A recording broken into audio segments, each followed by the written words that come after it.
Hey guys, మన శ్రీకాకుళంలో ఉన్నటువంటి బౌద్ధ స్తూపాల సాలిహొండంలో అయితే మనమైతే ఉన్నాము. ఇక్కడ బుద్ధుడి యొక్క బౌద్ధ క్షేత్రాలు చూడడానికి అయితే ఇక్కడికి విజిట్ చేశామన్నమాట. ఇక్కడైతే అనేక రకాలైన బుద్ధుడి యొక్క ఆసనాలు చేసే క్షేత్రాలు అయితే చాలా ఉన్నాయి. అప్పుడు 2000 నాటి సంవత్సరాల క్రితం ఉన్నటువంటి బుద్ధుడి యొక్క ఆసనాలు చేసే క్షేత్రాలు ఇప్పుడైతే అవి పాత రాయిల్లా ఉండిపోయాయి, కానీ అప్పట్లో అయితే అవి చాలా ఫేమస్ అయ్యాయి అన్నమాట. ఇక్కడైతే చాలా రకాలుగా డిఫరెంట్గా అయితే ఉన్నాయి, చాలా బాగున్నాయి. ఇక్కడ ఇగోండి చూసారు కదా,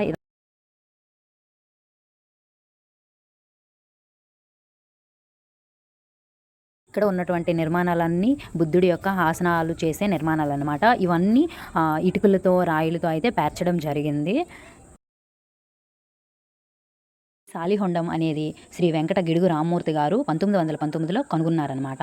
ఇదైతే ఒక గృహలా ఉంటుంది. ఇందులో ఇటుకలతో రాయిలతో పేర్చి ఉండే నిర్మాణంతో కలిగి ఉంటుందన్నమాట.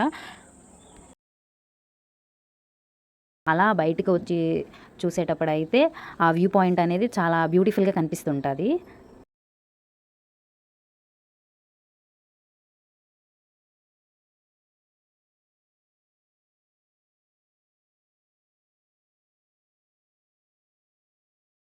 ఈ గృహలా ఉన్నటువంటి అక్కడి నుంచి బయటకు వచ్చి చూసేసరికి ఈ వ్యూ పాయింట్ అయితే ఇదంతా బాగా కనిపిస్తుంటుంది అనమాట.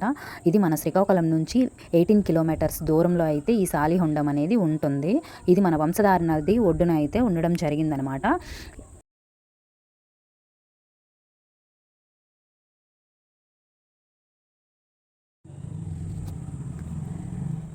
ఇక్కడైతే ఈ విధంగా అయితే ఆసనాలు అప్పుడు చేసేవాళ్ళంట.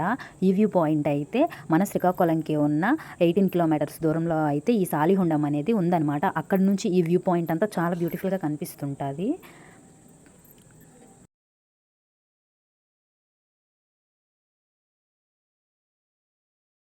ఇక్కడితో ఈ వీడియో అయితే ఎండింగ్ చేయాలనుకుంటున్నాను. So bye bye.